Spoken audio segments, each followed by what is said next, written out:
the Africa Trading Company, one of the first corporations. Anybody want to guess what the Africa Trading Company traded? People. Thank you for not saying slaves. Say it again, James. People. People. Like, I think that the word slaves abstracts it. Because they weren't slaves to start with, were they? They were people. And may I say this? People just like me. Now, I say that with a full understanding of my pigment, but I say it to underscore this, that the use of the corporation and the birth of racism is inextricably tied. By that I mean, in the spirit of truth-telling, race does not exist.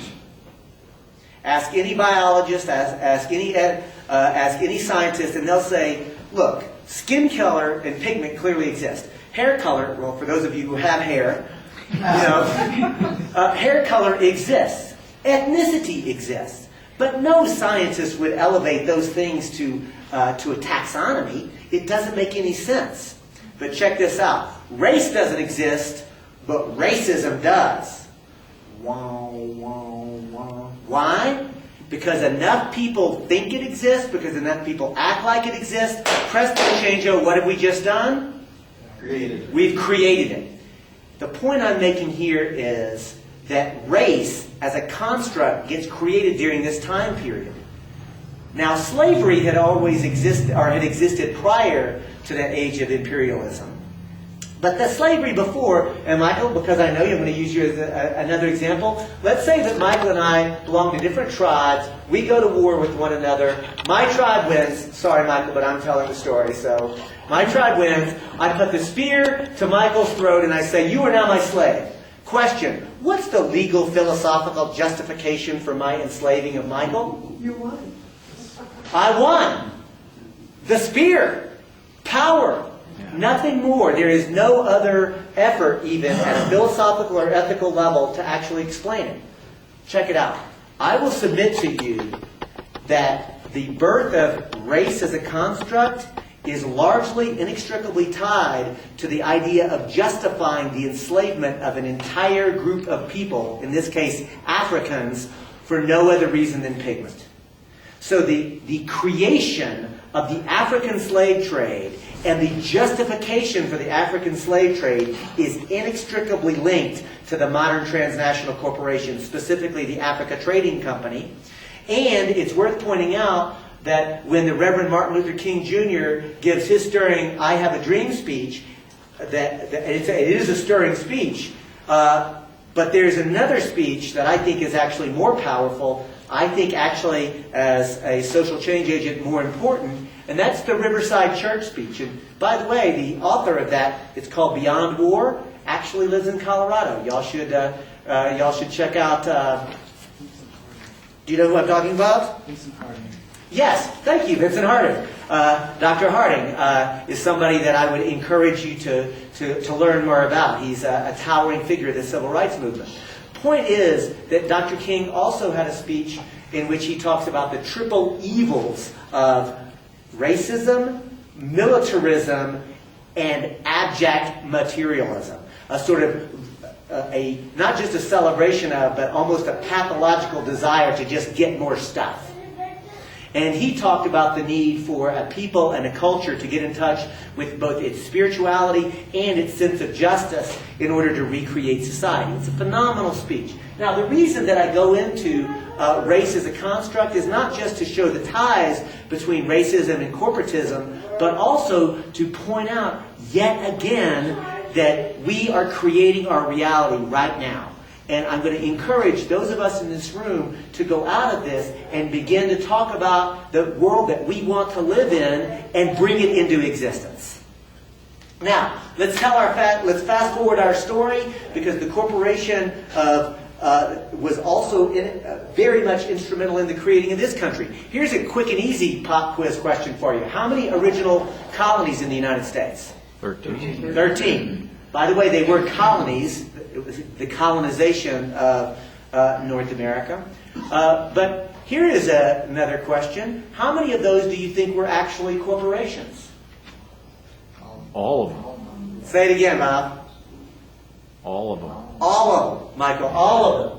Because they created in reality. But here's the thing, because Massachusetts, the land didn't exist. The landmass existed. The people who were living there existed. The rivers and the streams and the deer and the birds, that all existed. But to create Massachusetts required a charter issued by the sovereign of the day. And who was the sovereign of the day who created Massachusetts? The king.